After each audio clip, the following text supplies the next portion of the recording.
Unit 12 unit costing. കഴിഞ്ഞ യൂണിറ്റിൽ നമ്മൾ ഓവർ ഹെഡ്സ്, അതായത് സെല്ലിംഗ് ആൻഡ് ഡിസ്ട്രിബ്യൂഷൻ ഓവർ ഹെഡ്സും അതെല്ലാം എങ്ങനെയാണ് കളക്ഷൻ ചെയ്യുക, അലോക്കേഷൻ ചെയ്യുക, അപ്പോർഷൻ ചെയ്യുക അത് പഠിച്ചു. ഇനി അടുത്തത് യൂണിറ്റ് കോസ്റ്റിംഗ് ആണ്. ഇതാണ് ഭയങ്കര കോമൺ ആയിട്ട് നമ്മൾ യൂസ് ചെയ്യുന്ന കോസ്റ്റിംഗ് മെത്തേഡാണ് യൂണിറ്റ് കോസ്റ്റിംഗ് എന്ന് പറയുന്നത്. ഇപ്പോൾ അത് യൂണിറ്റ് കോസ്റ്റിംഗ് നമ്മൾ യൂഷ്വലായിട്ട് യൂസ് ചെയ്യുന്നത് എല്ലാ പ്രൊഡക്റ്റും ഒരേപോലത്തെ പ്രൊഡക്റ്റാണ്, ഒരു ക്വാളിറ്റിയിലുള്ളതാണ്, ഹോമോജീനിയസ് ആയിട്ട് ഡിഫറൻഷ്യേറ്റഡ് അല്ലാത്ത ഒരുപോലത്തെ പ്രൊഡക്ട്സ് ആണെങ്കിലാണ് നമ്മൾ യൂണിറ്റ് കോസ്റ്റിംഗ് യൂസ് ചെയ്യുക.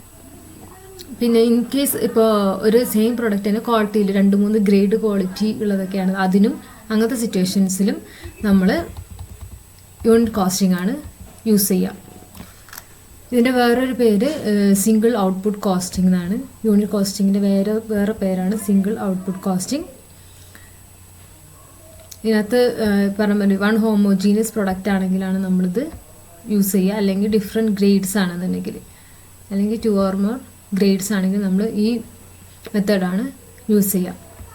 ഇതിനകത്ത് നമ്മൾ കോസ്റ്റ് അസൈൻമെൻറ്റിൽ 2 സ്റ്റേജസ് ആണുള്ളത്. First one collection function analysis of all cost, എല്ലാ കോസ്റ്റിൻ്റെയും എത്രത്തോളം ഏതൊക്കെയാണ് നമുക്ക് എക്സ്പെൻസ് ഉണ്ടായിട്ടുള്ളതെന്ന് നോക്കുക. അതിനുശേഷം അതിൻ്റെ ഫംഗ്ഷൻ, എന്തിനു വേണ്ടിയിട്ടാണ് നമ്മൾ ആ കോസ്റ്റ് ഇൻകർ ചെയ്തതെന്നുള്ളത് നോക്കുക.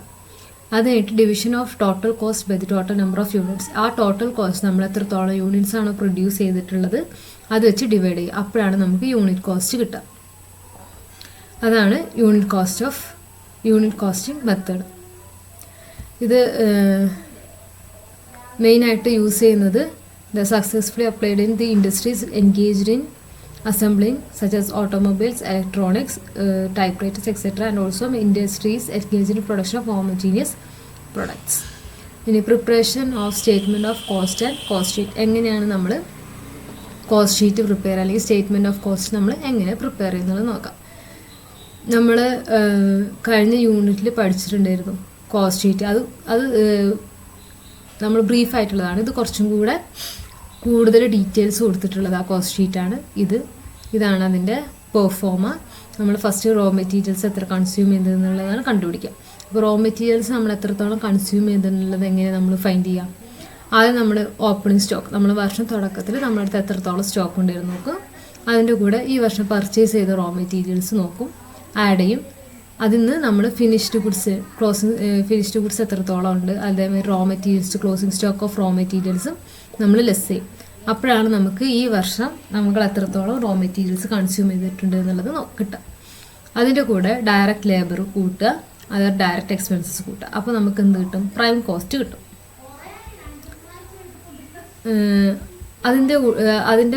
അത് കഴിഞ്ഞിട്ട് നമ്മൾ ഫാക്ടറി ഓവർ ഹെഡ്സ് കൂട്ടുകയാണ് ചെയ്യാം. അപ്പോൾ നമുക്ക് വർക്ക് കോസ്റ്റ് കിട്ടും.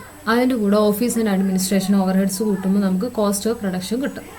ഇതിൻ്റെ കൂടെ നമ്മൾ ഓപ്പണിംഗ് ഫിനിഷ്ഡ് ഗുഡ്സ് ആഡ് ചെയ്യുക, less closing stock of finished goods. അപ്പോൾ നമുക്ക് കോസ്റ്റ് ഓഫ് ഗുഡ്സ് സോൾഡ്. ഈ വർഷം നമ്മൾ സെല് ചെയ്ത പ്രൊഡക്ട്സിൻ്റെ കോസ്റ്റ് എത്രത്തോളമാണ് നമുക്ക് അപ്പോഴാണ് കിട്ടുക. അതിൻ്റെ കൂടെ selling and distribution overheads കിട്ടുമ്പോൾ കോസ്റ്റ് ഓഫ് സെയിൽസ് കിട്ടും. അത് കഴിഞ്ഞിട്ട് നമുക്ക് അപ്പോഴാണ് നമുക്ക് അതിൻ്റെ ഡിഫറൻസ്, നമുക്ക് പ്രോഫിറ്റ് ആണോ ലോസ് ആണോ എന്നുള്ളത് കൊടുക്കും. പ്രോഫിറ്റ് കൂട്ടിക്കഴിയുമ്പോൾ, അതായത് നമ്മൾ കോസ്റ്റ് ഓഫ് സെയിൽസിൻ്റെ കൂടെ നമ്മൾ പ്രോഫിറ്റ് കൂടിക്കഴിയുമ്പോഴാണ് നമുക്ക് അത് കഴിഞ്ഞിട്ടാണ് നമ്മൾ സെല്ലിംഗ് പ്രൈസ് ഫിക്സ് ചെയ്യുക. അപ്പോഴാണ് നമുക്ക് സെല്ലിംഗ് പ്രൈസ് കിട്ടുക. അതാണ് അതിൻ്റെ പെർഫോമ. ഇല്ലുസ്ട്രേഷൻ കാണിച്ചിട്ടുണ്ട് കോസ്റ്റ് ഷീറ്റ് പ്രിപ്പയർ ചെയ്യണതിൻ്റെ. ഇതിനകത്ത് നമ്മൾ ടോട്ടൽ കോസ്റ്റ് നമുക്ക് കാണും. അതേപോലെ തന്നെ നമ്മൾ കോസ്റ്റ് പെർ യൂണിറ്റിലും നമ്മളിത് ചെയ്യും. കോസ്റ്റ് പെർ യൂണിറ്റ് എന്ന് വെച്ച് കഴിഞ്ഞാൽ ഈ ടോട്ടൽ കോസ്റ്റിൽ വരുന്ന ഓരോ item divided by output. 20,000 units ആണ് ഇവിടെ. അപ്പോൾ 2 lakh ഡിവൈഡ് ബൈ 20,000, അപ്പോൾ 10 ആണ് പെർ യൂണിറ്റ് കോസ്റ്റ് വരിക. നമ്മൾ ഓരോ എക്സ്പെൻസസും അതിനനുസരിച്ച് direct materials, direct labour, direct expense, അത് ഡയറക്റ്റ് എക്സ്പെൻസ് പ്രൈം കോസ്റ്റ് ആക്കുക. അപ്പോൾ നേരത്തെ തന്ന പെർഫോമ അനുസരിച്ചിട്ട് ആഡ് ചെയ്യുക. അപ്പോൾ നമുക്ക് ടോട്ടൽ കോസ്റ്റ് ഓഫ് സെയിൽസ് കിട്ടും. ഇൻ കേസ് അതിനകത്ത് പ്രോഫിറ്റ് എലമെൻറ്റ് എത്രയാണെന്ന് പറഞ്ഞിട്ടുണ്ടെങ്കിൽ അതും കൂടെ കൂട്ടിക്കഴിഞ്ഞാൽ നമുക്ക് സെല്ലിംഗ് പ്രൈസ് കിട്ടും. ഇത് കോസ്റ്റ് പെർ യൂണിറ്റ് ആണ്. ഇത് ഇതിനകത്ത് വരുന്ന ഓരോ എക്സ്പെൻസുകൾ ഡിവൈഡഡ് ബൈ 20,000 ആണ് നമ്മൾ കോസ്റ്റ് പെർ യൂണിറ്റ്. ഒരു യൂണിറ്റിൻ്റെ പ്രൈസ് എത്ര കോസ്റ്റ് ആവും എന്നുള്ളത് നമുക്ക് കിട്ടും. ഇനി ascertainment of cost of direct materials. Direct മെറ്റീരിയൽസിൻ്റെ കോസ്റ്റ്, നമ്മളിപ്പോൾ ഒരു കോസ്റ്റ് ഷീറ്റ് ഉണ്ടാക്കുമ്പോൾ നമ്മൾ ഉണ്ടാക്കിയ ഔട്ട്പുട്ട്, ആ ഔട്ട്പുട്ടിന് അല്ലെങ്കിൽ നമ്മൾ സെല്ല് ചെയ്യുന്നതിൻ്റെ എത്രത്തോളം നമ്മൾ സെല്ല് ചെയ്തു അതിൻ്റെ മാത്രം കോസ്റ്റാണ് നമ്മൾ കോസ്റ്റ് ഷീറ്റിൽ കൺസിഡർ ചെയ്യുക. അപ്പോൾ നമ്മൾ കഴിഞ്ഞ വർഷം നമ്മൾ വാങ്ങിച്ചു കൊണ്ടുവന്ന മെറ്റീരിയൽസ് ഉണ്ടാവും, അതേമാതിരി നമ്മൾ ഈ വർഷം വാങ്ങിച്ച മെറ്റീരിയൽസ് ഉണ്ടാകും, അതേമാതിരി നമ്മൾ കുറച്ച് മെറ്റീരിയൽസ് നമ്മൾ യൂസ് ചെയ്യാതെ എടുത്ത് വെച്ചിട്ടുണ്ടാവും. ഇതെല്ലാം കൺസിഡർ ചെയ്തിട്ട് വേണം നമ്മൾ ഈ വർഷം നമ്മൾ എത്രത്തോളം മെറ്റീരിയൽസ് കൺസ്യൂം ചെയ്തു എന്നുള്ളത് കണ്ടുപിടിക്കാനായിട്ട്. അപ്പം ആദ്യം നമ്മൾ എന്താ വെച്ച് കഴിഞ്ഞാൽ ഈ വർഷം പ്രൊഡ്യൂസ് ചെയ്തതിനുള്ള കോസ്റ്റ്, മെറ്റീരിയൽസ് കൺസ്യൂം ചെയ്തത് മാത്രം നമ്മൾ കൺസിഡർ ചെയ്യാൻ പാടുള്ളൂ. അപ്പം അതിന് വേണ്ടിയിട്ട് ഫസ്റ്റ് നമ്മൾ opening stock of raw materials എടുക്കണം, പ്ലസ് ഈ വർഷം നമ്മൾ പർച്ചേസ് ചെയ്ത റോ മെറ്റീരിയൽസ് എത്ര ഉണ്ടെന്ന് അതിൻ്റെ കൂടെ ആഡ് ചെയ്യുക, പ്ലസ് ക്ലോസിംഗ് സ്റ്റോക്ക്. ഈ പ്രാവശ്യം നമ്മൾ വർഷാവസാനം നമ്മളതിൽ എത്രത്തോളം റോ മെറ്റീരിയൽസ് നമ്മൾ യൂസ് ചെയ്യാതെ വെച്ചിട്ടുണ്ട് എന്നുള്ളത് നോക്കുക. അപ്പോഴാണ് നമുക്ക് ഈ വർഷം നമ്മൾ എത്രത്തോളം റോ മെറ്റീരിയൽസ് യൂസ് ചെയ്തു എന്നുള്ളത് കാൽക്കുലേറ്റ് ചെയ്യാൻ പറ്റുക. അത് മാത്രമാണ് നമ്മൾ കോസ്റ്റ് ഓഫ് ഡയറക്റ്റ് മെറ്റീരിയൽസ് ആയിട്ട് നമ്മൾ കൺസിഡർ ചെയ്യുള്ളൂ. അതിൻ്റെ പെർഫോമയാണ് ഇത് എങ്ങനെ നമ്മൾ കാൽക്കുലേറ്റ് ചെയ്യണം എന്നുള്ളത്. ഇതൊക്കെ നമ്മളെപ്പോഴും യൂസ് ചെയ്യേണ്ടി വരുന്ന സാധനങ്ങളാണ്, അതുകൊണ്ട് ഇത് ശ്രദ്ധിച്ച് വയ്ക്കുക. അതിൻ്റെ ഒരു ഇല്ലുസ്ട്രേഷനാണ് ഇവിടെ. അതിനകത്ത് ഒക്കെ ഡയറക്റ്റായിട്ട് തന്നിട്ടുണ്ട്. സ്റ്റോക്ക് ഉണ്ട്, റോ മെറ്റീരിയൽസ് ഈ വർഷം പർച്ചേസ് ചെയ്തത്, ക്യാരേജ് ഇൻവോൾവ്, ഇതൊക്കെ കോസ്റ്റ് ആയിട്ട് തന്നെയാണ്. അതായത് റോ മെറ്റീരിയൽസ് കൊണ്ടുവരാനുള്ള കോസ്റ്റ് നമ്മൾ റോ മെറ്റീരിയൽസിൻ്റെ കോസ്റ്റിൻ്റെ കൂടെ തന്നെയാണ് നമ്മൾ കൊടുക്കുക. ക്യാരേജ് ഔട്ട്വേർഡ്സ് എന്ന് പറയുമ്പോൾ നമ്മൾ ബാലൻസ് ഷീറ്റിൽ പ്രോഫിറ്റ് ആൻഡ് ലോസ് അക്കൗണ്ടിൽ ക്യാരേജ് ഔട്ട്വേർഡ് ഡയറക്റ്റ് എക്സ്പെൻസ് ആണോ ഇൻഡയറക്റ്റ് എക്സ്പെൻസ് ആണോ?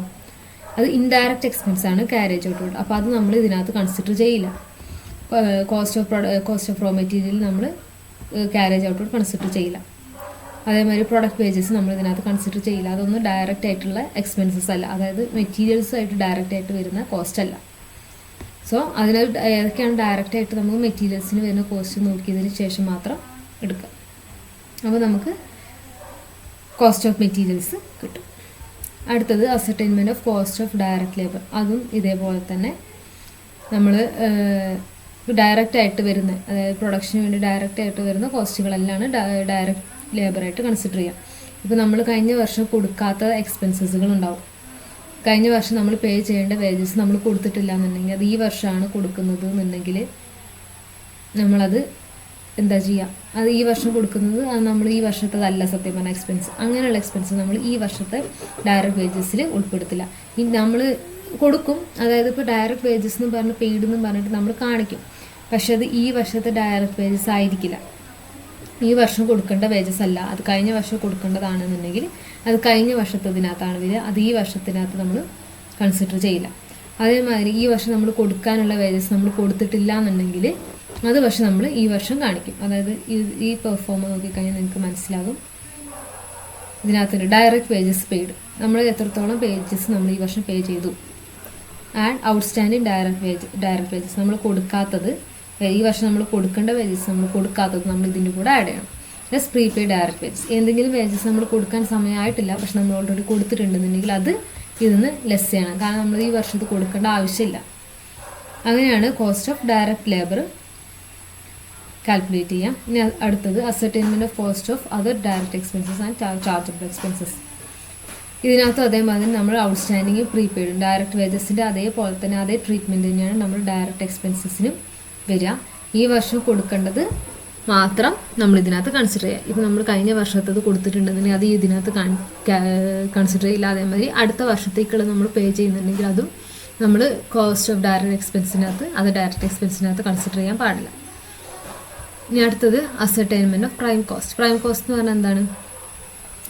ഡയറക്റ്റ് മെറ്റീരിയൽസ്, ഡയറക്റ്റ് ലേബർ, അത് ഡയറക്റ്റ് എക്സ്പെൻസസിൻ്റെ കമ്പൈൻഡ് ഫോമാണ് പ്രൈം കോസ്റ്റ് എന്ന് പറയുന്നത്. അപ്പോൾ നമ്മൾ ഡയറക്റ്റ് മെറ്റീരിയൽസ് നമ്മൾ നേരത്തെ കണ്ടുപിടിച്ചു, ഡയറക്റ്റ് ലേബർ കണ്ടുപിടിച്ചു, ഡയറക്റ്റ് അതർ എക്സ്പെൻസസ് കണ്ടുപിടിച്ചു. ഇത് എല്ലാം കൂടെ കൂട്ടിയതാണ് പ്രൈം കോസ്റ്റ് എന്ന് പറയാം. ഞാൻ അടുത്തത് ascertainment of factory and work cost. നമ്മൾ മുമ്പത്തെ യൂണിറ്റ്സിനകത്ത് പഠിച്ചിട്ടുണ്ട് ascertainment of factory overheads calculation എങ്ങനെയാണ്, അസർടൈൻമെൻറ്റ് എന്താ, അപ്പോർഷൻമെൻറ്റ് എങ്ങനെയാണ്, അതൊക്കെ പഠിച്ചിട്ടുണ്ട്. അപ്പം അവിടെ നമ്മൾ കാൽക്കുലേറ്റ് ചെയ്ത ഫാക്ടറി ഓവർഹെഡ്സ് പ്രൈം കോസ്റ്റിൻ്റെ കൂടെ ആഡ് ചെയ്യുമ്പോഴാണ് നമുക്ക് ഫാക്ടറി ഓർ വർക്ക് കോസ്റ്റ് നമുക്ക് കിട്ടുക. അപ്പോൾ ഫാക്ടറി ആൻഡ് വർക്ക് കോസ്റ്റിംഗ് ഇവിടെ പ്രൈം കോസ്റ്റിൻ്റെ കൂടെ നമ്മൾ ഫാക്ടറി ഓവർ ഹെഡ്സ് ആഡ് ചെയ്ത് കഴിയുമ്പോൾ നമുക്ക് ഫാക്ടറി വർക്ക് കോസ്റ്റ് കിട്ടും. അതിൻ്റെ ഒരു ഇല്ലുസ്ട്രേഷനാണ് ഇവിടെ. ഇതിനകത്ത് കുറേ എക്സ്പെൻസസുകൾ പറയുന്നുണ്ട്. അതായത് സ്റ്റോക്കിൻ്റെ റോ മെറ്റീരിയൽസിൻ്റെ പറയുന്നുണ്ട്, drawing office salary, counting house salary, freight on purchase, rent rates and taxes, ഫാക്ടറീൻ്റെ ഉണ്ട്, ഓഫീസിൻ്റെതുണ്ട്. അപ്പോൾ നമ്മൾ ഈ ഒറ്റൊരു ഇല്ലുസ്ട്രേഷൻ പഠിച്ചു കഴിഞ്ഞാൽ തന്നെ നോക്കിക്കഴിഞ്ഞാൽ തന്നെ ഈ ഒറ്റൊരു ഇല്ലുസ്ട്രേഷൻ എന്ന് വെച്ച് കഴിഞ്ഞാൽ ഈ ക്വസ്റ്റ്യനകത്ത് നമ്മൾ നോക്കിക്കഴിഞ്ഞാൽ തന്നെ എല്ലാ കോസ്റ്റുകളും ഇതിനകത്ത് ഇൻക്ലൂഡഡ് ആണ്.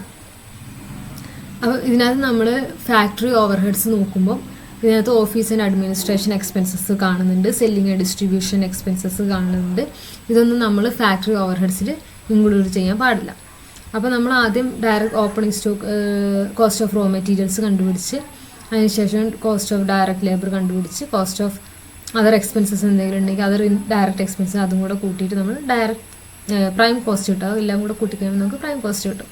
അതിൻ്റെ കൂടെ നമ്മൾ ഫാക്ടറി ഓവർ ഹെഡ്സ് കൂട്ടാണ്. ഈ ഇല്ലുസ്ട്രേഷനിൽ നമ്മൾ വരുന്ന factory overheads drawing office salary, rent rates, tax and insurance of ഫാക്ടറിയാണ്. അവിടെ മേലെ നമുക്ക് ഇല്ലുസ്ട്രേഷൻ ക്വസ്റ്റ്യനിൽ കാണാൻ കഴിയും ഓഫീസിൻ്റെതും ഉണ്ട്. അത് നമ്മളെ ഫാക്ടറി ഓവർ ഹെഡ്സിലല്ല വരിക, അത് ഓഫീസിൻ്റെ അഡ്മിനിസ്ട്രേഷൻ ഓവർ ഹെഡ്സിലാണ് വരിക. അതേമാതിരി repair of plant and machinery, gas and water charges, manager salary total 24,000 ആണ്. പക്ഷേ ആ 24,000 ഇവിടെ നമുക്ക് വരില്ല. കാരണം എന്താ, അയാളുടെ ഫുൾ മാനേജറിൻ്റെ ടൈം നമ്മൾ സ്പെൻഡ് ചെയ്തത് ഫാക്ടറിയിലല്ല. അപ്പം ഇതിനകത്ത് ക്വസ്റ്റ്യനിൽ തന്നിട്ടുണ്ട് 3/4 time devoted to factory and 1/4 time devoted to office. അപ്പം ഇയാളുടെ 24,000-നകത്ത് 3/4 മാത്രമേ ഫാക്ടറി ഓവർ ഹെഡിൽ ഇൻക്ലൂഡ് ആവുള്ളൂ. ബാക്കി ഓഫീസ് ആൻഡ് അഡ്മിനിസ്ട്രേഷൻ ഓവർ ഹെഡിലാണ് വരിക. അതേപോലെ തന്നെയാണ് ട്രാവലിംഗ് എക്സ്പെൻസസ് ഒന്നും ഫാക്ടറി ഓവർ ഹെഡല്ല. അതേമാതിരി ഗ്യാസ് ആൻഡ് വാട്ടർ ചാർജസ് അത് ഓഫീസിനകത്ത് വരുന്നത് ഓഫീസ് ഓവർ ഹെഡാണ്. അതേമാതിരി general charges, advertisement, selling and distribution ഓവർ ഹെഡാണ്. ഡയറക്ടേഴ്സ് ഫീസ് ഇതിനകത്ത് വരില്ല. അതേമാതിരി ഡിപ്രീസിയേഷൻ ഓഫ് ഫർണിച്ചറൊന്നും ഫാക്ടറി ഓവർ ഹെഡിൽ വരുന്ന കോമ്പണൻ്റ് അല്ല. അപ്പോൾ നിങ്ങൾ ഓരോ എക്സ്പെൻസും അത് ഏത് ഓവർ ഹെഡിൻ്റെ അണ്ടറിലാണോ വരിക അതെല്ലാം കൂടെ കൂട്ടുക. അത് അതിനനുസരിച്ച് കൂട്ടിക്കഴിയുമ്പോൾ കിട്ടും. ഇതിനകത്ത് ഫാക്ടറി ഓവർസ് എല്ലാം കൂട്ടിക്കഴിയുമ്പോൾ നമുക്ക് വർക്ക്സ് ആൻഡ് ഫാക്ടറി കോസ്റ്റ് കിട്ടും. ഇനി അടുത്തത് അസർടൈൻമെൻറ്റ് ഓഫ് കോസ്റ്റ് ഓഫ് പ്രൊഡക്ഷനാണ്. കോസ്റ്റ് ഓഫ് പ്രൊഡക്ഷൻ എന്ന് പറയുമ്പോൾ ഇതിനകത്താണ് നമ്മൾ office and administration overheads കൂട്ടിക്കഴിയുമ്പോൾ നമുക്ക് കിട്ടുന്നതാണ് കോസ്റ്റ് ഓഫ് പ്രൊഡക്ഷൻ. ഫസ്റ്റ് നമ്മൾ എന്തൊക്കെയാണ് ആദ്യം നമ്മൾ എന്താ കണ്ടുപിടിക്കുന്നത്, കോസ്റ്റ് ഓഫ് ഡയറക്റ്റ് മെറ്റീരിയൽ എടുക്കും. അത് കഴിഞ്ഞ് cost of direct labour calculate ചെയ്യും. അതിനുശേഷം cost of other expenses calculate ചെയ്യും. ഇതിൻ്റെ ഫുള്ള് കൂട്ടിക്കഴിയുമ്പോൾ നമുക്ക് കിട്ടുന്ന വാല്യൂ എന്താണ്, പ്രൈം കോസ്റ്റ് ആണ്. പ്രൈം കോസ്റ്റിൻ്റെ കൂടെ ഫാക്ടറി ഓവർ ഹെഡ്സ് കൂട്ടിക്കഴിയുമ്പോൾ നമുക്ക് ഫാക്ടറി കോസ്റ്റ് അല്ലെങ്കിൽ വർക്ക്സ് കോസ്റ്റ് കിട്ടും. ഈ വർക്ക്സ് കോസ്റ്റിൻ്റെ കൂടെ ഓഫീസിൻ്റെ അഡ്മിനിസ്ട്രേഷൻ എക്സ്പെൻസസ് ആഡ് ചെയ്യും, ഓവർ ഹെഡ്സ് ആഡ് ചെയ്യുമ്പോഴാണ് നമുക്ക് കോസ്റ്റ് ഓഫ് പ്രൊഡക്ഷൻ കിട്ടുക.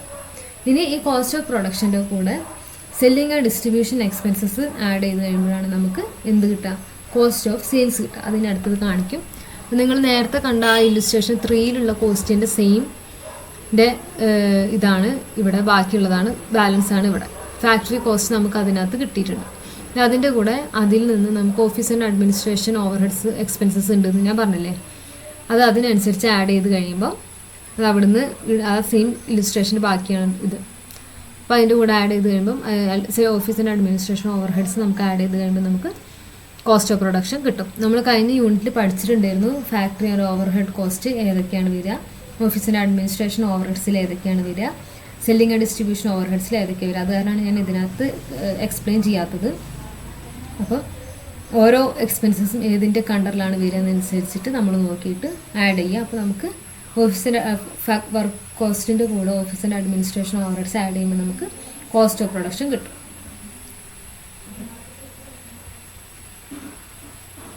എല്ലാത്തിനകത്തും office and administration expenses cost അക്കൗണ്ടിങ്ങിൽ കൺസിഡർ ചെയ്യാറില്ല. പക്ഷേ ഇന്ത്യൻ കോണ്ടെക്സ്റ്റിൽ നമ്മൾ കോസ്റ്റ് ഓഫ് പ്രൊഡക്ഷൻ്റെ കൂടെ കോസ്റ്റ് ഓഫ് പ്രൊഡക്ഷനകത്ത് നമ്മൾ ഓഫീസ് ആൻഡ് അഡ്മിനിസ്ട്രേഷൻ എക്സ്പെൻസും കൂടെ നോക്കാറുണ്ട്. അങ്ങനെ അതാണ് നമ്മൾ ഇവിടുത്തെ കോസ്റ്റ് അക്കൗണ്ടിങ്ങിൽ നമ്മൾ അതും കൂടെ കൺസിഡർ ചെയ്യാറുണ്ട്. ഇനി അടുത്തത് ടോട്ടൽ കോസ്റ്റ് ഓഫ് സെയിൽസിൻ്റെ കാൽക്കുലേഷനാണ്. അസർടൈൻമെൻറ്റ് ഓഫ് ടോട്ടൽ കോസ്റ്റ് ഓഫ് സെയിൽസ്. നേരത്തെ പറഞ്ഞ മാതിരി കോസ്റ്റ് ഓഫ് പ്രൊഡക്ഷൻ്റെ കൂടെ സെല്ലിംഗ് ആൻഡ് ഡിസ്ട്രിബ്യൂഷൻ ഓവർ ഹെഡ്സും കൂടെ ആഡ് ചെയ്ത് കഴിയുമ്പോഴാണ് നമുക്ക് total cost and cost of sales or cost of sales കിട്ടുന്നത്. ഇനി അതിൻ്റെ കൂടെ നമ്മൾ പ്രോഫിറ്റ് പെർസെൻറ്റേജ് ആഡ് ചെയ്യുമ്പോഴാണ് നമുക്ക് സെല്ലിംഗ് പ്രൈസ് കിട്ടുന്നത്. പ്രോഫിറ്റ് ആണെങ്കിൽ ലോസ് ആണെങ്കിൽ പ്രോഫിറ്റ് പെർസെൻറ്റേജും കൂടെ ആഡ് ചെയ്ത് കഴിയുമ്പോഴാണ് സെല്ലിംഗ് പ്രൈസ് കിട്ടുക. അങ്ങനെയാണ് നമ്മൾ യൂഷ്വലി സെല്ലിംഗ് പ്രൈസ് ഫിക്സ് ചെയ്യാറ്. ഓക്കെ, അപ്പോൾ കോസ്റ്റ് ഓഫ് സെയിൽസ് വരെ ആയി. ഇനി അടുത്തത് treatment of items of expenses and losses of purely financial nature. നമ്മൾ കഴിഞ്ഞ യൂണിറ്റിൽ അത് നോക്കി ഡിസ്കസ് ചെയ്തിട്ടുണ്ടായിരുന്നു. പ്യുവർ ഫിനാൻഷ്യൽ നേച്ചറിൽ വരുന്ന ട്രാൻസാക്ഷൻസ് ഏതൊക്കെയാണെന്നുള്ളത്. ഇപ്പോൾ അത് തന്നെയാണ് ഇവിടെയും പറയുന്നത്. Cash discount allowed, interest paid, fines penalties paid, income tax paid, dividend paid, obsolescence loss on sale of fixed assets. ഇതൊക്കെ എന്താണ്? പ്യുവർലി ഫിനാൻഷ്യൽ നേച്ചറാണ്. ഇതൊന്നും നമ്മൾ കോസ്റ്റ് അക്കൗണ്ട്സിൽ കോസ്റ്റ് ഓഫ് പ്രൊഡക്ട്സിനകത്ത് നമ്മൾ കൺസിഡർ ചെയ്യില്ല. അടുത്ത ഇല്ലുസ്ട്രേഷൻ ഇതിനകത്തും എല്ലാം വരുന്നതാണ്. എല്ലാ കോസ്റ്റുകളും പ്രൈം കോസ്റ്റ് കാൽക്കുലേറ്റ് ചെയ്യാണ്ട് എല്ലാ തരം ഓവർ ഹെഡ്സും ഒക്കെ വരുന്നിട്ട് അവസാനം കോസ്റ്റ് ഓഫ് സെയിൽസ് കണ്ടുപിടിക്കാനുള്ളതാണ്. ഓക്കെ, അപ്പം ഒന്ന് നമുക്ക് റിവൈസ് ചെയ്യാം. അതായത് എങ്ങനെയാണ് കോസ്റ്റ് ഷീറ്റ് പ്രിപ്പയർ ചെയ്യുക. കോസ്റ്റ് ഷീറ്റിൽ ഫസ്റ്റ് വരുന്നത് പ്രൈം കോസ്റ്റ് ആണ്. പ്രൈം കോസ്റ്റ് കാൽക്കുലേറ്റ് ചെയ്യാൻ നമുക്ക് എന്തൊക്കെയാണ് വേണ്ടത്? ഡയറക്റ്റ് മെറ്റീരിയൽ കോസ്റ്റ് വേണം, ഡയറക്റ്റ് ലേബർ കോസ്റ്റ് വേണം, ഡയറക്റ്റ് അതർ എക്സ്പെൻസസ് വേണം.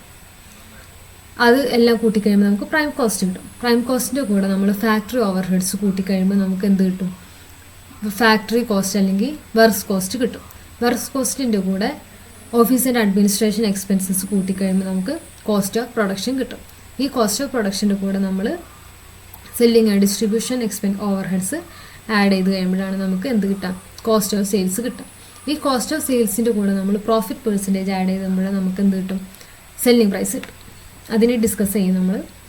ഇനി പ്രിപ്പറേഷൻ ഓഫ് പ്രൊഡക്ഷൻ അക്കൗണ്ട്. നമ്മൾ കോസ്റ്റ് ഷീറ്റാണ് നേരത്തെ പഠിച്ചത്. ഇനി പ്രൊഡക്ഷൻ അക്കൗണ്ട് എങ്ങനെയാണ് പ്രിപ്പയർ ചെയ്യാമെന്ന് നോക്കാം. അതിൻ്റെ പ്രസൻറ്റേഷനാണ്.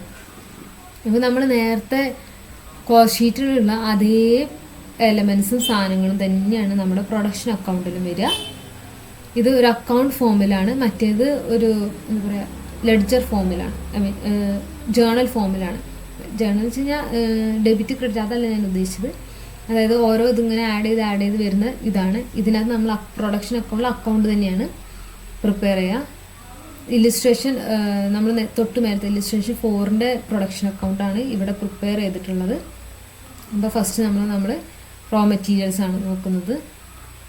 ഇതിനകത്ത് ഫസ്റ്റ് നമ്മൾ പ്രൈം കോസ്റ്റ്, ഇവിടെ ഇപ്പോൾ നമ്മൾ നേരത്തെ ആഡ് ചെയ്ത് പ്രൈം കോസ്റ്റ് കണ്ടുപിടിച്ചു. അത് ഒരു അക്കൗണ്ട് ഫോമിലാക്കിയതാണ് ഇത്. ഫസ്റ്റ് നമ്മൾ ഓപ്പണിംഗ് റോ മെറ്റീരിയൽസ്, അതിൻ്റെ കൂടെ ഈ വർഷം നമ്മൾ പർച്ചേസ് ചെയ്ത റോ മെറ്റീരിയൽസ് ആഡ് ചെയ്യുക. ക്ലോസിംഗ് സ്റ്റോക്ക് എന്തെങ്കിലും ഉണ്ടെങ്കിൽ closing stock of raw materials add ചെയ്യുക, ലെസ് ചെയ്യുക. ലെസ് ചെയ്യുക വെച്ച് കഴിഞ്ഞാൽ അതിനകത്ത് നമ്മൾ ലെസ് ചെയ്യുന്നത് ഇവിടെ നമ്മൾ ക്രെഡിറ്റ് ചെയ്യാണ് ചെയ്യുക. പിന്നെ direct cost of direct materials used, ഇത് ബാലൻസിങ് ഫിഗറാണ്. ക്യാരേജ് ഇൻവേഴ്സ്, നമ്മൾ സാധനം കൊണ്ടുവരാൻ വേണ്ടി നമുക്കുണ്ടായ എക്സ്പെൻസസ് ആഡ് ചെയ്യാം, അതായത് ഡെബിറ്റ് ചെയ്യാം. അപ്പോൾ ഡെബിറ്റ് സൈഡിൽ ഏതൊക്കെയാണ് വരിക? Opening stock, raw materials purchased, carriage inwards, ഇത് എല്ലാം കൂടെ ആഡ് ചെയ്യാം. അതൊന്ന് എന്ത് ലെസ് ചെയ്യാം? Closing stock of raw materials less ചെയ്യാം. അപ്പോൾ നമുക്ക് ബാലൻസിങ് ഫിഗറായിട്ടാണ് ഇത്. ബാലൻസിങ് ഫിഗറാണ് cost of direct materials used. ഈ വർഷം നമ്മൾ യൂസ് ചെയ്ത മെറ്റീരിയലിൻ്റെ വാല്യൂ ആണ് ഇത്. ക്യാരി ഡൗൺ ചെയ്യാം.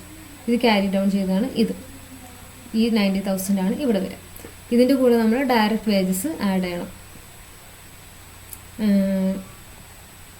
ഡയറക്റ്റ് വേജസ്, ഔട്ട്സ്റ്റാൻഡിങ് വേജസ് എന്തെങ്കിലും ഉണ്ടെങ്കിൽ അത് ആഡ് ചെയ്യാം.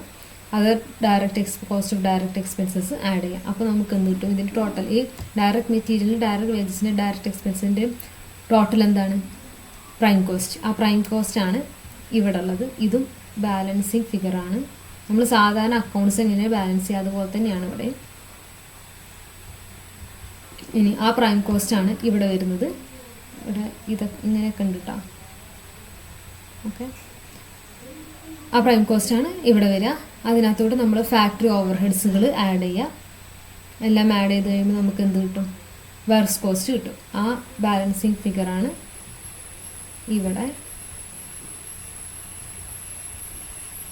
2,20,000. ആ 2,20,000 നമ്മൾ താഴത്തോട്ട് ബ്രോട്ട് ഡൗൺ ചെയ്യുന്നു. അതിൻ്റെ കൂടെ നമ്മൾ selling and distribution office and administration expenses add ചെയ്യണം. അപ്പോൾ നമുക്ക് കോസ്റ്റ് ഓഫ് പ്രൊഡക്ഷൻ കിട്ടും. ഇവിടെ ഇത് ബാലൻസിങ് ഫിഗറാണ്. അതെല്ലാം ആഡ് ചെയ്ത് ഇതെല്ലാം അതായത് ഓഫീസ് ആൻഡ് അഡ്മിനിസ്ട്രേഷൻ ഓവർഹെഡ്സ് എല്ലാം ആഡ് ചെയ്യുക. അപ്പോൾ നമുക്ക് കോസ്റ്റ് ഓഫ് പ്രൊഡക്ഷൻ കിട്ടും. അത് ബ്രോട്ട് ഡൗൺ ചെയ്യാം. അതാണ് ഇത്. അതിൻ്റെ കൂടെ selling and distribution overheads add ചെയ്യാം. അപ്പോൾ നമുക്ക് എന്ത് കിട്ടും? കോസ്റ്റ് ഓഫ് സെയിൽസ് കിട്ടും. ഇത് ബാലൻസിങ് ഫിഗറാണ്. നേരത്തെ നമ്മൾ കോസ്റ്റ് ഷീറ്റിൽ എന്താണോ ഉള്ളത് അത് ആ സെയിം സാധനം തന്നെയാണ് ഇവിടെ വരിക. അത് നമ്മളൊരു വെർട്ടിക്കൽ ഇതിലാക്കിയിട്ടുണ്ടെങ്കിൽ ഇത് നമ്മളൊരു ലെഡ്ജർ അക്കൗണ്ട് ഫോമിലാണ് എഴുതുന്നതെന്ന് മാത്രമേ ഉള്ളൂ. അതാണ് production account. Special points to be noted. First one, value scrap or wastage. ഇപ്പോൾ നമ്മളൊരു സാധനം പ്രൊഡ്യൂസ് ചെയ്യുമ്പം അതിനകത്ത് നമുക്ക് വേസ്റ്റായിട്ട് വരുന്ന സാധനങ്ങളുണ്ട്. അതായത് നമുക്ക് ആവശ്യമില്ലാത്ത സാധനങ്ങൾ. അത് സാധനങ്ങൾ ചിലപ്പോൾ നമുക്ക് സെല്ല് ചെയ്ത് കഴിയുമ്പോഴത്തേനും നമുക്ക് എന്തെങ്കിലും ക്യാഷ് കിട്ടും. അങ്ങനെ കിട്ടുന്ന സാധനങ്ങൾ നമ്മൾ പ്രൊഡക്റ്റിൻ്റെ കോസ്റ്റ് നമ്മൾ റെഡ്യൂസ് ചെയ്യുകയാണ് ചെയ്യേണ്ടത്. അത് നമ്മൾ സെല്ല് ചെയ്ത് റിയലൈസ് ചെയ്യുന്ന കോസ്റ്റ് ഓഫ് ഗുഡ്സ് പ്രൊഡ്യൂസ് ചെയ്ത് നമ്മൾ റെഡ്യൂസ് ചെയ്യുക ചെയ്യുക. Reduce the cost of goods produce. ഇത് എന്തിനകത്തു നിന്നാണ് materials deducted? It should be deducted from the cost of materials consumed or factory overheads. ഇതിൽ നിന്നാണ് നമ്മൾ ഡിഡക്റ്റ് ചെയ്ത് കാണിക്കുകയാണ് ചെയ്യുക. അതായത് ഇൻ കേസ് നമ്മൾ എന്തെങ്കിലും നമുക്ക് പ്രൊഡ്യൂസ് ചെയ്യുമ്പോൾ എന്തെങ്കിലും വേസ്റ്റ് വരികയാണ്, അത് നമ്മൾ സെല്ല് ചെയ്ത് കഴിയുമ്പോൾ നമുക്ക് കിട്ടുന്ന അതിൻ്റെ വാല്യൂ, അതിൻ്റെ ക്യാഷ് നമ്മൾ ഫാക്ടറി ഓവർ ഹെഡ്സ് അല്ലെങ്കിൽ കോസ്റ്റ് ഓഫ് മെറ്റീരിയൽസിൽ നിന്ന് റെഡ്യൂസ് ചെയ്യുകയാണ് ചെയ്യുക. ഇനി opening and closing work in progress. Work in progress എന്ന് പറയുമ്പോൾ എന്താണ്? നമ്മൾ ഫിനിഷ്ഡ് ഗുഡ്സ് ആകാത്ത, അതായത് നമ്മൾ പ്രൊഡക്ഷൻ തുടങ്ങി പക്ഷെ അത് കംപ്ലീറ്റ് ആക്കാൻ കഴിയാത്തതിനെ എല്ലാത്തിനെയും നമ്മൾ വർക്ക് ഇൻ പ്രോഗ്രസ് എന്നാണ് പറയാം. അപ്പം ഒരു ബിസിനസ് തുടങ്ങും, അതായത് ബിസിനസ്സിൻ്റെ ഫസ്റ്റ് അക്കൗണ്ടിങ് പീരീഡ് ഒരു അക്കൗണ്ടിങ് പീരീഡ് തുടങ്ങുന്ന സമയത്ത് കഴിഞ്ഞ വർഷം ഫിനിഷ് ചെയ്യാൻ പറ്റാത്ത ഗുഡ്സ് ഉണ്ടാവും. ആ സാധനമായിരിക്കും നമ്മൾ ഫസ്റ്റ് ഫിനിഷ് ചെയ്യുക. അപ്പം ആ കൊണ്ടുവരുന്നത് എന്താണ്? ഈ വർഷമാണ് നമ്മളത് ഫിനിഷ്ഡ് ഗുഡ്സ് ആക്കുക. അതേമാതിരി ഈ വർഷം നമ്മൾ ഉണ്ടാക്കുന്നത് കംപ്ലീറ്റ് ആകാത്തത് നമ്മുടെ ക്ലോസിങ് വർക്ക് ഇൻ പ്രോഗ്രസ് ആയിട്ടാണ് വരിക. അത് അടുത്ത വർഷത്തെ ഓപ്പണിംഗ് വർക്ക് ഇൻ പ്രോഗ്രസ് ആയിരിക്കും. അപ്പം അതിൻ്റെ കാൽക്കുലേഷനാണ്. പ്രൈം കോസ്റ്റിൻ്റെ കൂടെ തന്നെയാണ് അതും വരിക.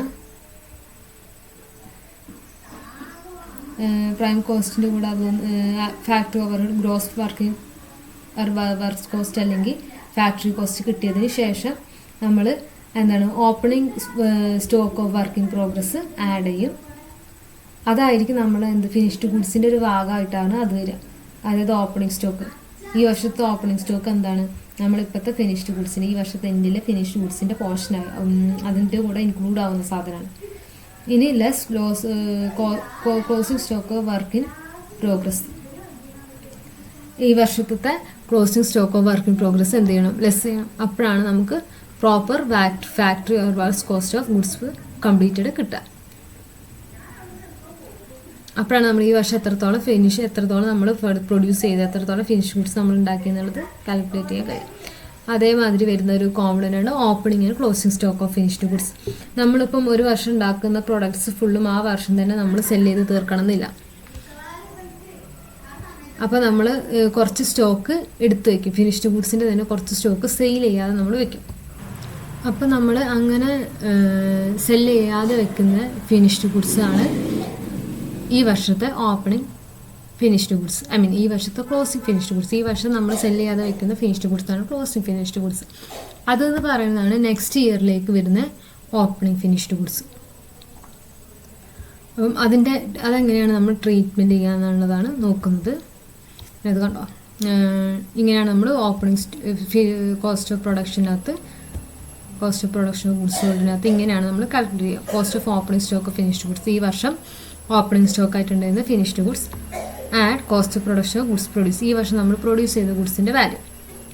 അതൊന്ന് നമ്മൾ cost of closing stock of finished ഗുഡ്സിൻ്റെ ക്ലോസിംഗ് സ്റ്റോക്ക് നമ്മൾ ലെസ് ചെയ്യുക. അപ്പോൾ ഇപ്രാവശ്യം ഈ വർഷം നമ്മൾ വിറ്റ ഗുഡ്സിൻ്റെ കോസ്റ്റ് ഓഫ് പ്രൊഡക്ഷൻ നമുക്ക് കിട്ടും. ഇനി ഇല്ലുസ്ട്രേഷൻ 6 എല്ലാം വരുന്നുണ്ട്. Cost of raw materials, opening stock ഒക്കെ ഉണ്ടെങ്കിൽ അതേപോലെ തന്നെ വർക്ക് ഇൻ പ്രോഗ്രസിൻ്റെ ഇതും എല്ലാം വരുന്നുണ്ട്. ഇതാ കണ്ടോ, ഇതാണ് വർക്ക് ഇൻ പ്രോഗ്രസിൻ്റെ ട്രീറ്റ്മെൻറ്റ്.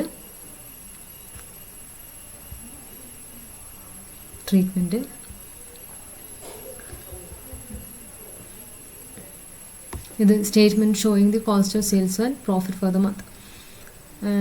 നമ്മൾ നേരത്തെ മാതിരി ഇതിനകത്ത് ഇവിടെയാണ് നമ്മുടെ ഫിനിഷ്ഡ് ഗുഡ്സിൻ്റെ ട്രീറ്റ്മെൻറ്റ് വരുന്നത്.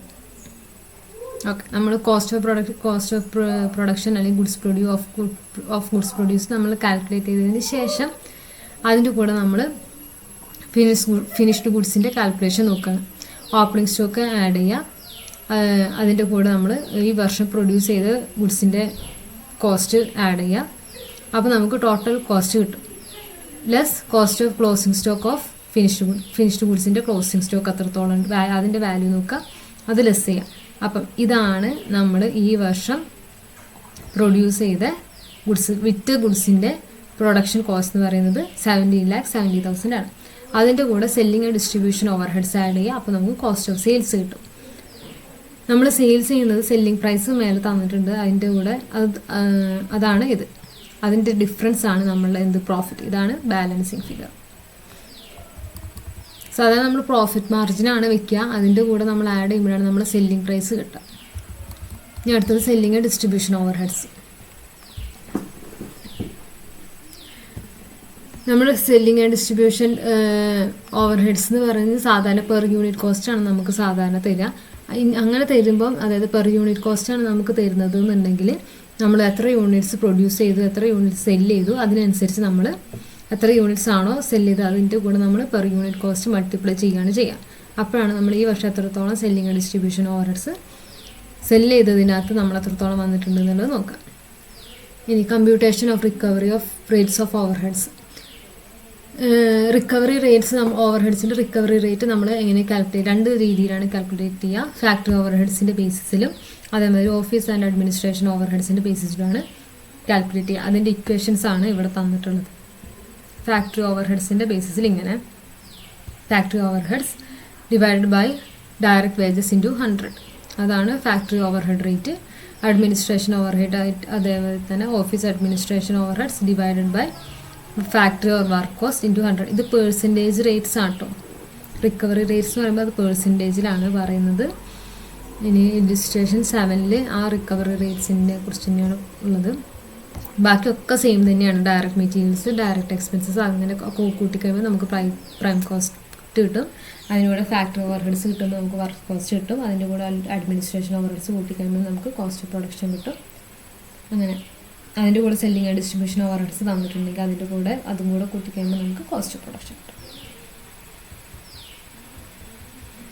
ഇനി cost of statement of cost of sales and profit. ഇതിപ്പോൾ നമ്മൾ നേരത്തെ കണ്ട പോലെ തന്നെയാണ്. ഇതെല്ലാം സെയിം തന്നെയാണ്. ഇവിടെ കണ്ടോ, selling and distribution overheads cost of goods കൊണ്ട് കൂട്ടിക്കഴിയുമ്പോൾ നമ്മൾ കോസ്റ്റ് ഓഫ് സെയിൽസ് കിട്ടും. ഇവിടെ ഫിനിഷ്ഡ് ഗുഡ്സിന് നേരത്തെ കാണിച്ച പോലെ തന്നെ ഫിനിഷ്ഡ് ഗുഡ്സിൻ്റെ ട്രീറ്റ്മെൻറ്റാണ് ഇത്. ഇതാണ് റേറ്റ്സ്. ഇതാണ് നമ്മൾ കുറച്ച് മുമ്പ് പഠിച്ചത്, അതായത് ഓവർ ഹെഡ് റിക്കവറി റേറ്റ്സ്. അതെങ്ങനെ കാൽക്കുലേറ്റ് ചെയ്യുക എന്നുള്ളതാണ്. Factory overheads divide by direct wages. ആ ഇക്വേഷൻ വെച്ചിട്ട് എങ്ങനെയാണോ അതിനനുസരിച്ച് ചെയ്യാം. നെറ്റ് പ്രോഫിറ്റ് പെർ യൂണിറ്റ് എങ്ങനെയാണ് കാൽക്കുലേറ്റ് ചെയ്യാം? എത്രത്തോളമാണോ net profit divided by number of units sold. ഇതിനകത്ത് ഇപ്പോൾ നമുക്ക് നെറ്റ് പ്രോഫിറ്റ് 45,350 ആണ്. 15,000 യൂണിറ്റ്സ് ആണ് പ്രൊഡ്യൂസ് ചെയ്തത്. അപ്പോൾ നെറ്റ് പ്രോഫിറ്റ് പെർ യൂണിറ്റ് എന്ന് പറയുമ്പോൾ ഒരു യൂണിറ്റിൻ്റെ നെറ്റ് പ്രോഫിറ്റ് ആണ്. അപ്പം അത് ഡിവൈഡ് ചെയ്ത് net profit divide by number of units sold. അപ്പം 3.02. ഇത് നമ്മൾ നേരത്തെ പഠിച്ചിട്ടില്ല, ഇത് വേറെ ഇക്വേഷനാണ്. ഇത് നോട്ട് ചെയ്ത് വെച്ചേക്കാം.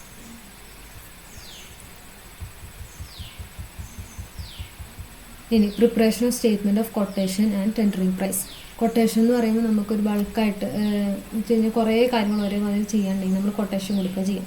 അപ്പോൾ നമ്മളാണ് കൊട്ടേഷൻ കൊടുക്കുന്ന ആൾ. നമുക്കൊരിത് വേണമെന്നുണ്ടെങ്കിൽ നമ്മൾ കൊട്ടേഷൻ കൊടുക്കണം. നമ്മൾ ഇത്ര സെയിൽ ചെയ്യാം, ഇത്ര പ്രൊഡക്ട്സ് നമ്മൾ ഉണ്ടാക്കി കൊടുക്കുക എന്നുള്ളത് അത് കൊട്ടേഷൻ നമ്മളാണ് വയ്ക്കുക. അതായത് ഇപ്പം ആരെങ്കിലും കൊട്ടേഷൻ ഇൻവൈറ്റ് ചെയ്യുകയാണെന്നുണ്ടെങ്കിൽ നമ്മൾ കൊട്ടേഷൻ കൊടുക്കും. ഇത്ര പ്രൈസിന് നമുക്കിത് ചെയ്ത് തീർക്കാനായിട്ട് കഴിയും, നമ്മൾ കൊട്ടേഷൻ കൊടുക്കും. അപ്പോൾ നമ്മൾ ഭയങ്കരമായിട്ട് റേറ്റ് കൂട്ടി കാണിക്കുകയാണെന്നുണ്ടെങ്കിൽ നമുക്ക് ആ കൊട്ടേഷൻ കിട്ടില്ല. ഏറ്റവും പ്രൈസ് കുറവ് കാണിക്കുന്നവർക്കായിരിക്കും അവർ കൊട്ടേഷൻ കൊടുക്കുക. അതായത് ഇൻവൈറ്റ് ചെയ്യുന്നവർ കൊട്ടേഷൻ കൊടുക്കുക. ഇപ്പം ഈ കൊട്ടേഷൻ കൊടുക്കുക എന്ന് പറയുമ്പോൾ ഇപ്പോൾ ഒരു ബൾക്കായിട്ട് ഇത്ര പ്രൊഡക്റ്റ് ഒരാൾക്ക് ആവശ്യമുണ്ട്. അപ്പം അവർ കൊട്ടേഷൻ ഇൻവൈറ്റ് ചെയ്യും. അതായത് ഇത്ര സാധനങ്ങൾ ഞങ്ങൾക്ക് വേണമെന്ന് പറഞ്ഞിട്ട്. അപ്പം ഇത് പ്രൊഡ്യൂസ് ചെയ്യുന്ന ആൾക്കാരെല്ലാവരും കൊട്ടേഷൻ കൊടുക്കും.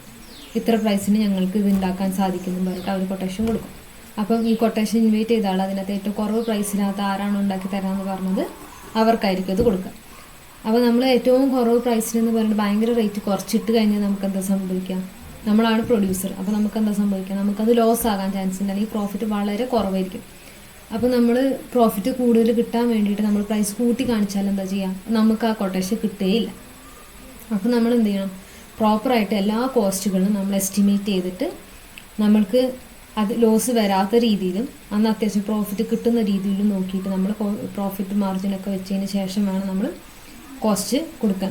ആ കോസ്റ്റ് വേണം നമ്മൾ കൊട്ടേഷൻ കൊടുക്കാനായിട്ട്. അപ്പം ഇത് കൊട്ടേഷൻ്റെ സ്റ്റേറ്റ്മെൻറ്റ് ഓഫ് കൊട്ടേഷൻ ഈ ഇലിസ്ട്രേഷനിൽ സ്റ്റേറ്റ്മെൻറ്റ് ഓഫ് കൊട്ടേഷൻ കാണിക്കുന്നുണ്ട്. അതെന്താ ചോദിച്ചു കഴിഞ്ഞാൽ നമ്മൾ ഇത്രയും നേരം പഠിച്ച കോസ്റ്റ് ഷീറ്റ്, ആ കോസ്റ്റ് ഷീറ്റിൻ്റെ എല്ലാം എസ്റ്റിമേറ്റഡ് ആണ്. ഓക്കെ, ആ കോസ്റ്റ് ഷീറ്റ് എസ്റ്റിമേറ്റഡ് ആയിട്ട് ചെയ്യുമ്പോൾ, അതായത് estimated cost of direct materials, estimated cost of direct labour, ഇതെല്ലാം എസ്റ്റിമേറ്റ് ചെയ്ത് വരുന്ന കോസ്റ്റ് ഷീറ്റ് എടുക്കാം. അപ്പോൾ നമുക്ക് cost of sales, estimated cost of sales കിട്ടും. അതിൻ്റെ കൂടെ നമ്മൾ എത്രത്തോളം പ്രോഫിറ്റാണ് നമ്മൾ എക്സ്പെക്റ്റ് ചെയ്യുന്നത്, നമുക്ക് എത്രത്തോളം പെർസെൻറ്റേജ് പ്രോഫിറ്റ് വേണമെന്നുള്ളത് നോക്കുക, അതും കൂടെ ആഡ് ചെയ്യാം. അപ്പം എസ്റ്റിമേറ്റഡ് സെല്ലിംഗ് പ്രൈസ് കിട്ടും. ഇതാണ് നമ്മുടെ കൊട്ടേഷൻ പ്രൈസ്. ഇപ്പോൾ 20,000 ഷൂസ് വേണം, അതിനാണ് കൊട്ടേഷൻ എന്നുണ്ടെങ്കിൽ നമ്മൾ 20,000 ഷൂസ് ഈ കോസ്റ്റ് കൊടുക്കുന്നുള്ളത് പറയും. അല്ലെങ്കിൽ ഇത്ര 20,000 ഷൂസ് നമ്മൾ 6 lakhനാണ് പ്രൈസ് പറയാം. അപ്പം നമ്മളതാണ് ഏറ്റവും വില കുറവുള്ളതെന്നുണ്ടെങ്കിൽ അവർ നമ്മളത് ചൂസ് ചെയ്യും. നമ്മളതാണ് കൂടുതലാണെന്നുണ്ടെങ്കിൽ അപ്പം തന്നെ നമ്മളെ അവർ ഒഴിവാക്കുകയും ചെയ്യും. അപ്പം എസ്റ്റിമേഷൻ, ഇത് കൊട്ടേഷൻ ഫുൾ ഡിപ്പെൻഡ് ചെയ്തിരിക്കുന്നത് എസ്റ്റിമേഷനാണ്. അപ്പോൾ എസ്റ്റിമേഷൻ പ്രോപ്പർ അല്ലാന്നുണ്ടെങ്കിൽ ഒക്കെ തെറ്റിപ്പോകും. പിന്നെ ഇല്ലുസ്ട്രേഷൻ 9, ഇതും കൊട്ടേഷൻ വർക്ക് ഓർഡർ തന്നെയാണ്. നേരത്തെ പോലെ എല്ലാം എസ്റ്റിമേറ്റ് ചെയ്യാം. അതിൻ്റെ കൂടെ നമ്മൾ ഡിസൈഡ് പ്രോഫിറ്റ് മാർജിൻ നോക്കുക. ഇതിനകത്ത് എസ്റ്റിമേഷൻ എന്ന് പറയുമ്പോൾ നമുക്ക് ഓൾറെഡി ഇവർക്ക് എക്സ്പീരിയൻസ് ഉള്ള ആൾക്കാരാണെന്ന് വിചാരിക്കാം. അപ്പോൾ നമ്മൾ എസ്റ്റിമേറ്റ് ചെയ്യാണ്. ഇത് കഴിഞ്ഞ വർഷത്തേക്കാണ്. അപ്പോൾ എന്തൊക്കെ ചേഞ്ചസ് എസ്റ്റിമേറ്റ് ചെയ്യുന്നത്, അസ്യൂം ചെയ്യുന്നത്? ഫാക്ടറി ഓവർ ഹെഡ്സ് 20% കൂടും, ഡിസ്ട്രിബ്യൂഷൻ ഓഫ് വേജസ് 10% കൂടും, സെല്ലിംഗ് ആൻഡ് അഡ്മിനിസ്ട്രേഷൻ എക്സ്പെൻസസ് 12.5% കൂടും. ഇതാണ് എക്സ്പെക്റ്റ് ചെയ്യുന്നത്. അപ്പോൾ നമ്മൾ കോസ്റ്റ് ഷീറ്റ് പ്രിപ്പയർ ചെയ്യുമ്പോൾ ആദ്യം നമ്മൾ കഴിഞ്ഞ വർഷത്തെ, അതായത് മുമ്പത്തെ എക്സ്പീരിയൻസ് വെച്ചിട്ടുള്ള കോസ്റ്റ് ഷീറ്റ് നമ്മൾ പ്രിപ്പയർ ചെയ്യും. എന്നിട്ട് ഓൾറെഡി ഉള്ള ഓവർ ഹെഡ്സ് റേറ്റ് എങ്ങനെയാണെന്നുള്ളത് നമ്മൾ നോക്കും. അതായത് ചേഞ്ചസ് വരുന്നതിന് മുമ്പുള്ളത് നമ്മൾ ആദ്യം പ്രിപ്പയർ ചെയ്തതിന് ശേഷം, അതാണിത്. ചേഞ്ചസ് വരുന്നതിന് മുമ്പുള്ള റേറ്റ്സുകളാണ് ഇത്. അതിൻ്റെ കൂടെ നമ്മൾ അസ്യൂം ചെയ്ത് ചേഞ്ചസ് വരാനുള്ള ചാൻസുകൾ നോക്കും. ഇത് റേറ്റ് ഓഫ് പ്രോഫിറ്റ് പെർസെൻറ്റേജ് ആണിത്. ഇത് മേലെ കാണിച്ചിരിക്കുന്ന ടേബിള് അവരെ എക്സ്പീരിയൻസിനുള്ള, അതായത് ഓൾറെഡി ഉള്ള അവർക്ക് അറിയാവുന്ന എക്സ്പെൻസസ് ആണ്. അതിൻ്റെ റേറ്റുകളാണ് ഈ കൊടുത്തിട്ടുള്ളത്. ഇനി ചേഞ്ചസ് വരുത്തിയതിന് ശേഷം ഉള്ള കോസ്റ്റ് ഷീറ്റാണ് അടുത്തത്. അതിൻ്റെ ബേസിസിലാണ് എന്ത് നമ്മൾ കൊടുക്കുക, കൊട്ടേഷൻ നമ്മൾ കൊടുക്കുക. ഇതാണ് statement of quotation of work order. ഇതിനകത്ത് നമ്മൾ എന്ത് കാണിക്കും? Direct cost of direct material, അതൊക്കെ സെയിം തന്നെയാണ്. ഇനി ഫാക്ടറി ഓവർ ഹെഡ്സ് എത്ര പെർസെൻറ്റേജ് ഇൻക്രീസ് ചെയ്യുന്ന പറഞ്ഞാൽ 20% ഇൻക്രീസ് ചെയ്യും. അപ്പോൾ നേരത്തതിനകത്ത് നമ്മൾ എത്ര പെർസെൻറ്റേജാണ് നമ്മൾ ഫാക്ടറി ഓവർ ഹെഡ്സ് എന്ന് കണ്ടുപിടിച്ചത്? 60% ആണ് കണ്ടുപിടിച്ചത്. അപ്പോൾ 20% ഇൻക്രീസ് ചെയ്യുമ്പോൾ 60 + 20%, അതാണ് 72%. അഡ്മിനിസ്ട്രേഷൻ ഓവർ ഹെഡ്സ് എത്രയാണ് ഇൻക്രീസ് ചെയ്യുന്നത്? 12.5% ആണ്. വർക്ക് കോസ്റ്റ് 12.5% ആണ് ഇൻക്രീസ് ചെയ്യുന്നത്. അപ്പം ഓൾറെഡി ഉള്ളത് എത്രയാണ്? 24% ആണ്. അതിൻ്റെ കൂടെ 12.5% കൂടെ കൂട്ടുമ്പോൾ 24% + 12.5% 27% ഓഫ് വർക്ക് കോസ്റ്റ് ആണ് വരിക. അപ്പം അത് ആഡ് ചെയ്യാം. ഇതൊക്കെ എസ്റ്റിമേഷനാണ്. ഇതിനനുസരിച്ചിട്ടാണ് നമ്മൾ എന്ത് കൊടുക്കുക? കൊട്ടേഷൻ നമ്മൾ കൊടുക്കുക.